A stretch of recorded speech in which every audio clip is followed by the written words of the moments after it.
Playoff final weekend starts on Saturday at Wembley, and it starts with the Championship, the richest game of football and all of that stuff. George and I don't care much about finances and parachute payments when it comes to these games. It's about so much more than that and so many more aspects of it. This is, for Sunderland and for Sheffield United, a game for a place in the Premier League. For Sheffield United, this would be so many things if it happens. This would be a bounce back immediately from a point where a lot of people were doubting them last summer. This would be an incredible chapter in the story of Chris Wilder and Sheffield United, which started when he was a boy.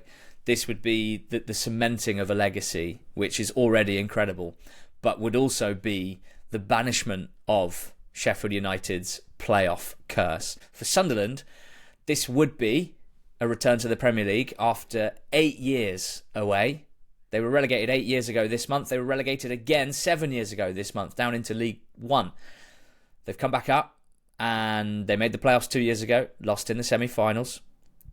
They fell into the bottom half last season. This year, with a new manager in his first season in English football, in Regis, and with the youngest team in the league, they've made the playoff final for a shot at the Premier League. George, these two teams served up some terrific regular season games as well, and this should be absolutely magnificent. Yeah, it really should be. I'm kind of trying to work out how this game is going to look. And firstly, we should say that this game, it does not tend to yield many goals. There was a period kind of 15 years or so ago where Championship playoff finals tend to be quite high scoring. For some reason, it was kind of a short, sharp burst of goals over 3 or 4 years. But since then, I think we've only had one game that has had 3 goals in normal time. And that was the Villa Derby game. And that wasn't really a great game because the stakes are incredibly high. And I kind of think we are due a game which might be a bit more fun, because there's going to be one at some stage. Like, it's just the playoff final doesn't have some inherent character, which means it's impossible for a game to cut loose, as we've seen in the past. And it has an inherent character as to why they tend to be low scoring. No, there's a reason, but what I'm saying is that there's no, that one will happen. Like, in the next 5 years, there's going to be a good game. It's going to, eventually one is going to spring, and it wouldn't be a massive surprise to me if it was this game, because you've got two sides stacked full of attacking quality, certainly in the case of Sheffield United, where not only their first team but also their bench is very, very good for the level. You've got two defences where the Sunderland's defence for the end of the season wasn't great. I know they defended well against Coventry, and Sheffield United, for all of their incredible defensive record over the season, the underlying numbers have always shown that they do concede quite a lot of chances, and they have relied a lot on Mike Cooper and his very good shot stopping ability to keep those out. There's also a stylistic issue where, in my mind, you've got Regis, who will want his team to be pretty compact and to defend first and attack in transition. And you've got a Sheffield United side who, even though I anticipate that we will see Blades dominate the ball, I'm not necessarily sure that's what Chris Wilder would want. I think we've seen over the course of the season that Blades' best performances have been when they have been able to defend pretty compact and they've been able to attack in transition. So, yeah, how it looks is going to be interesting. The first goal will probably dictate that quite a lot. Like, I'm sure if Blades do dominate the ball for the first 10 minutes and go ahead, then there will be a switch flicked and suddenly it will revert back to Sunderland being on top. But purely in terms of the amount of technical ability on the pitch, whether that's the Blades players, that I mentioned, Harmer, O'Hare, very good technicians, or in Sunderland where you've got Job, or you've got Dan Neil, or you've got Patrick Roberts, Chris Rigg when he comes on. There's so much talent here. Maybe this will be the one that sparks into life and gives us, thinking back to a very famous Sunderland playoff final from, was it 98-99, where they drew 4-4 with Charlton and lost on penalties. I'm not saying it's going to be that, but maybe there is one that could be that. This is it.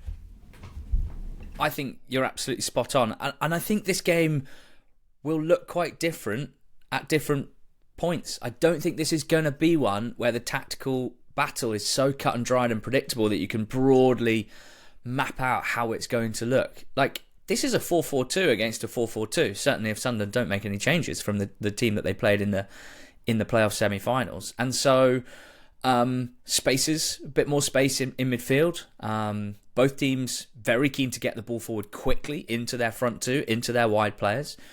I don't think either team are going to be scared to attack, and as you say, they both have the quality to do so. And if this was a regular season game, I would be close to describing it as a possible basketball match where the game changes hands a lot and both teams are pretty keen to get it forward and get attack started pretty quickly. The reason that I'm reticent to say that is just because it's a championship playoff final. And we've spoken to Curtis Davis for a pod on the feed this week, and he talked about the pressure not to make a mistake in these games, and certainly to start the game. I just don't expect either team to be doing anything that could be considered risky. I think it will be a risk-averse start to the game, whether that's the first half hour, the first half, maybe even the first hour. That doesn't mean that goals can't be scored. Set-piece situations will still arise. Shots will still come. It's just, I don't see there being many massive counter-attacking opportunities, which is what both teams kind of want. In the regular season, like the two games, one of them had 31 shots, split 14-17, and the other had 30 shots, split 14-16. So from a neutral's point of view, these two teams have been a really good matchup. And that's what I'm really excited about. I think it'll be a game of spells, even if it's 0-0. I expect each team to have a little period. One of them will look stronger for the first 10 minutes and we'll think, oh, Team X are looking pretty good. And then from the 11th minute to the 20th minute, we'll be like, oh no, Team Y. Team Y. I always fancy Team Y. Team How. So really excited from that point of view. I don't really know what it's going to look like. It's going to come down to some great execution from attacking players. And, one of the interesting questions that I've been excited to talk to you about, we didn't really get into it in the semi-final recap, is the way I framed Sunderland in the playoffs preview was about whether they could turn the taps back on, because they were so poor going forward in the last 10 games of the regular season, scoring just 4 goals. And they scored 3 across the 2 legs against Coventry. I'm still not 100% sure if I'm willing to say they have turned the taps back on, because part of that was about chance creation, how comfortable they looked in attack. And if your 3 goals are a brilliant counter-attack, Isidore, capitalising on a terrible mistake from Van Ewijk to score a 1-1, not a chance that you've necessarily created for yourself, and then a set-piece header in the 122nd minute of a game, and outside of that, not a huge amount realistically created, can I say definitively that Sunderland have turned the taps back on, George? No, and I don't think football is a tap. Performance isn't linear, and attacking there is obvious output and chance creation, though that's the tap analogy. But I think there is.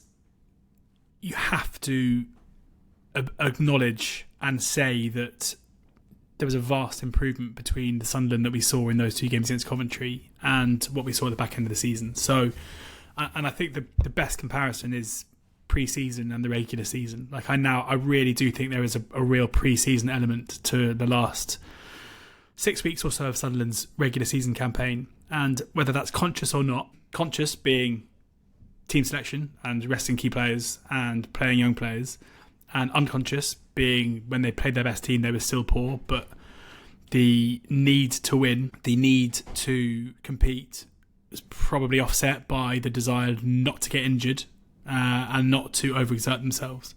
So I think there is both a conscious and unconscious way that reason why performances will change from one to the other, and I think we've seen that improvement.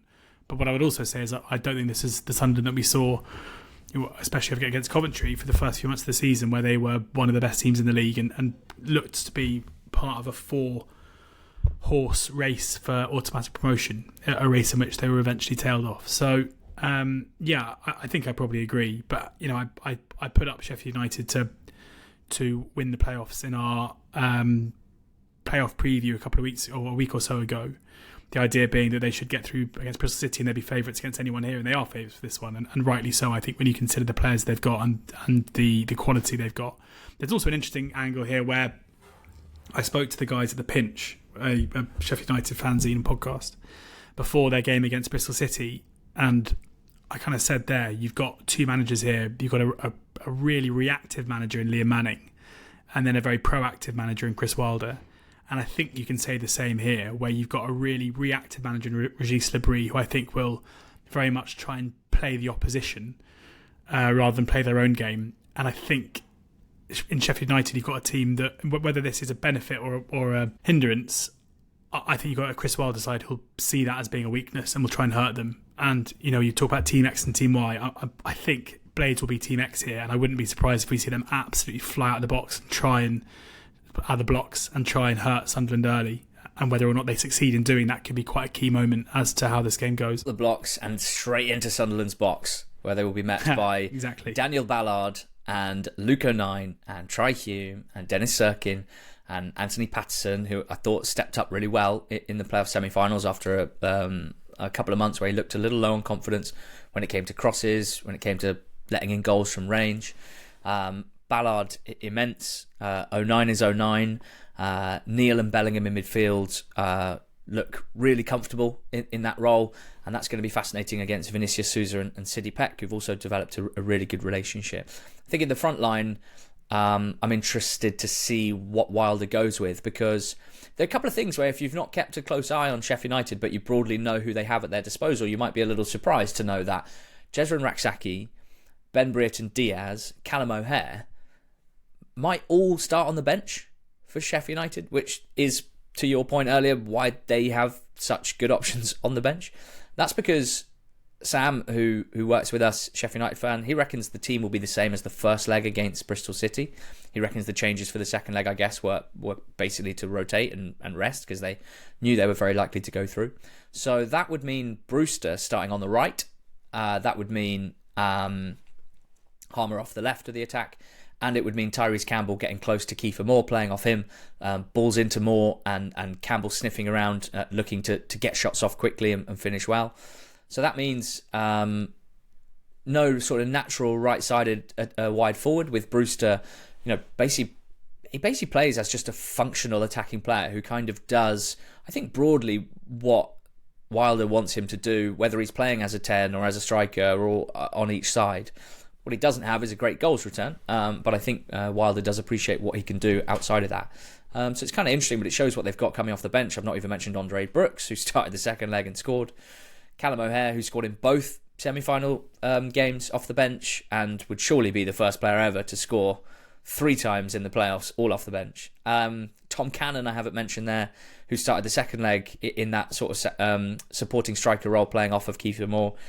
They have so many options. Whereas for Sunderland, the most exciting thing for me is the prospect of, and I don't know how realistic this is, now that Mundle is back and available, which he hasn't been for a few months, is there a world, George, where, even though we've just seen a couple of games of Isidore Mayenda up top and super counter-attacking, sit and soak, there is a world, if Lebris wants to go down this route, where he could try and make the team look a little more like they did in the first half of the season, much less onus on counter-attacking, and with a little bit more potential to create from kind of normal possession play if they hold the ball for a bit longer.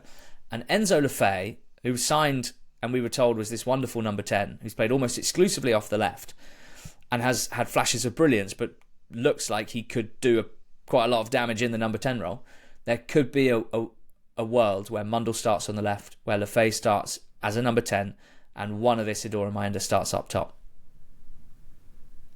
I think it's unlikely. I think for all the reasons we mentioned around the Championship playoff finals not being great games, the reason is because the stakes are so high. I don't think Regis Lebris is someone who's going to spring a tactical surprise and play the French love stakes, mate.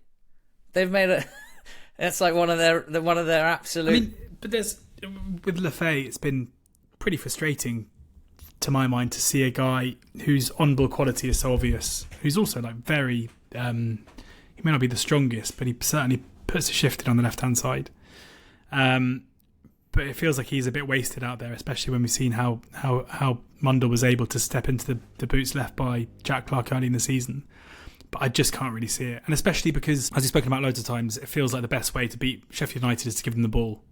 And that's something that Regis Lebris likes to do anyway. Yeah. So my assumption is that they will very much look to play on the counter. which could make for some nervy exchanges. But I'd be surprised. I mean, I'd love it. I'd love to see it, but I'd be surprised. Sheffield United have never won in the playoffs. Sunderland had a terrible playoff record until they didn't, until they beat Wycombe. So Sunderland can be the motivation, can be the inspiration for Sheffield United fans travelling down nervous, having never seen their team win in a playoff situation. God, I cannot wait for this. It's a shame that we have created a world in which predictions are necessary, because I would prefer to watch this game not having put my neck on the line. But my prediction, and you're going to put forward what you see as value in terms of betting picks, but my prediction for the game, I have a feeling about Sunderland.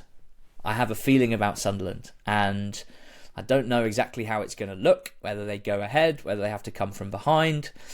I don't think it's hugely logical, because off the bench, Sheffield United are stronger off the bench.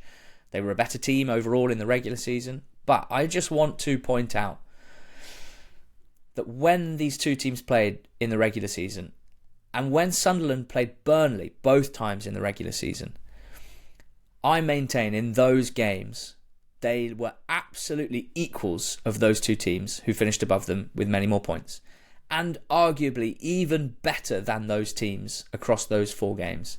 And that makes me feel good about them as a big game team. And I'm sure Sheffield United can point at big games where they came out on the right side of it. But I'm going to lean Sunderland winning promotion to the Premier League, 2-1 final score. And I'm interested to hear you tell me where the value is. Yeah, I mean, as I said, it wouldn't surprise me if this is relatively high scoring by championship playoff standards, but it's not really something I'm willing to bet on, even though the odds are kind of favourable to those who do fancy goals, because the goal line is pretty low. I think the way to play this, in my mind, I think Sheffield United should win this. I think there is quite a big gap between the two teams over the course of the season, and also, frankly, quite a big gap between the two teams over the playoffs too, where, yes, Sheffield United were very much helped by the red card to Rob Dickie, but even so, they looked back to their best. And as you mentioned, I think having the options they've got off the bench is going to be crucial here, because if things are tight with half an hour to go or they're behind, you fancy they have the players to bring on to change that, whereas I'm not sure that's necessarily the case with Sunderland. I think the way to play this from a betting perspective is to look at previous playoff finals and see that 7 of the last 11 playoff finals have been 1-0, which again shows the low margin nature of the game, the lack of goals. Sheffield United have made a habit of winning 2-0 this season. They've done it loads of times. They did it at home to Sunderland back in November. But if you look across their games over the course of the season, even away from home, where they think they beat all of the bottom 7-0 apart from the 2-1 defeat to Plymouth Argyle that happened late in the season. Blades to 0 is my bet here at 13-5. Definitely the most likely winners, and it would follow the trends of how these games normally go. Something for everyone there. Thank you for that. If you're watching this on YouTube, please do comment with your score prediction. Please do like the video and subscribe to the channel as well. It makes a big difference to us. And same previews for League One and League Two, wherever you found this one.